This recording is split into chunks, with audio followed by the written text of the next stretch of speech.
Hello, praise Lord my dear friends. எப்படி நல்லா இருக்கீங்களா? கர்த்தராகிய இயேசு கிறிஸ்துவின் நாமத்தில் உங்களுக்கு என் அன்பின் வாழ்த்துக்கள். இன்றைக்கும் கர்த்தர் நம்மோடு சொல்கிற வேத வசனம் ஏசாயா 49ஆம் அதிகாரம் 14 முதல் 16. சீயோனோ, கர்த்தர் என்னை கைவிட்டார், ஆண்டவர் என்னை மறந்தார் என்று சொல்கிறாள். ஸ்திரீயானவள் தன் கர்ப்பத்தின் பிள்ளைக்கு இறங்காமல் தன் பாலகனை மறப்பாளோ? அவர்கள் மறந்தாலும் நான் உன்னை மறப்பதில்லை. இதோ என் உள்ளம் கைகளில் உன்னை வரைந்து வைத்திருக்கிறேன்.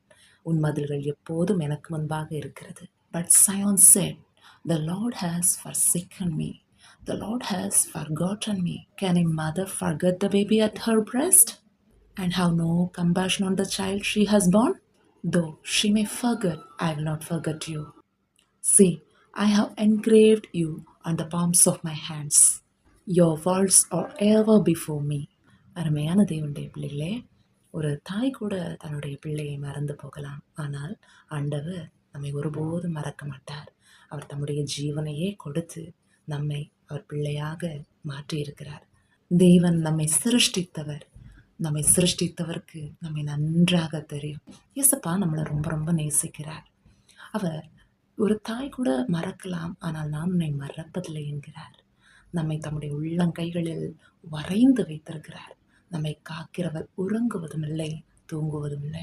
எப்பொழுதும் நமக்கு ஒரு ப்ரொடெக்ஷனா தன்னுடைய செட்டைகளின் நிழலிலே நம்மை மறைத்து பாதுகாக்கிற நல்ல தேவன். அவர் நம்மை ஒருபோதும் கைவிடாதவர், ஒருபோதும் நம்மை வெறுக்காதவர்.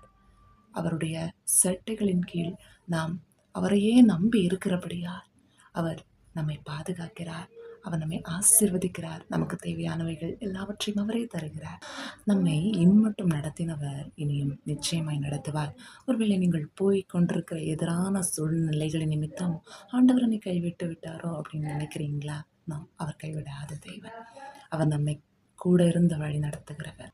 நாம் அவருடைய சமூகத்தில் நம்மை தாழ்த்தி முழுமையாக இயேசு பகையில் நம்மை ஒப்பு கொடுக்கும்போது அவருடைய பிரசன்னத்தால் நம்மை மகிழ செய்கிறார். ஸோ குழப்பங்கள் தேவையில்லை, மனபாரங்களும் தேவையில்லை. அவர் நம்மை கைவிடாதவர். அவர் நம்மை ஒருபோதும் மறக்காதவர்.